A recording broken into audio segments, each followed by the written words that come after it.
Action. సాధారణంగా ఆడవాళ్లు అందరూ శుక్రవారం నాడు తలస్నానం చేయటం అనేది జరుగుతుంది. ఆడపిల్ల లక్ష్మీదేవితో సమానం కాబట్టి మన పెద్దవాళ్ళు మనకు శుక్రవారం అలవాటు చేశారు. కానీ ధర్మశాస్త్రాల ప్రకారం ఆడవాళ్లు శుక్రవారం లేదా మంగళవారం తలస్నానం చేయకూడదు. ఎంతో తప్పనిసరి పరిస్థితి అయితేనే చెయ్యాలి. స్త్రీలు శనివారం తలంటు స్నానం చేస్తే ఐశ్వర్యం లభిస్తుంది. బుధవారం చేస్తే భార్యాభర్తల మధ్య ఐక్యత బాగుంటుంది. సోమవారం తలంటు చేస్తే సౌభాగ్యవంతులుగా ఉంటారు.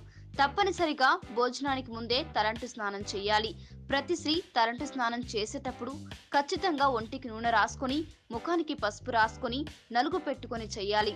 ఆ రోజు ఇంటికి ఎవరైనా ముత్తైదువు వస్తే ఆమెకు నుదిటిన కుంకుమ పెట్టి కొంచెం పసుపు, కుంకుమ, 2 మట్టి గాజులు ఇస్తే మంచిదని అంటున్నారు. ఇకపోతే పురుషులు ఆయా వారాలలో చేసే తలంటు స్నానాలు ఆయా ఫలితాలను ఇస్తాయి.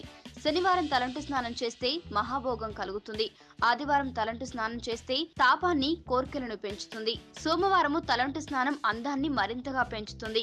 మంగళవారం తలంటు స్నానము విపరీత దుఃఖాలకి కారణమవుతుంది. బుధవారం తలంటు స్నానం లక్ష్మీ దీవెనలు తప్పక లభిస్తాయి. గురువారం నాడు తలంటు స్నానం చేయడం ద్వారా ఆర్థిక నష్టములు విపరీతముగా ఉండటం జరుగును. శుక్రవారం తలంటు స్నానం చేస్తే ఆపదలు సంభవిస్తాయి. ఈ అంశాలకు అనుగుణంగా స్త్రీ పురుషులు తలంటు స్నానాన్ని ఆచరించాలి.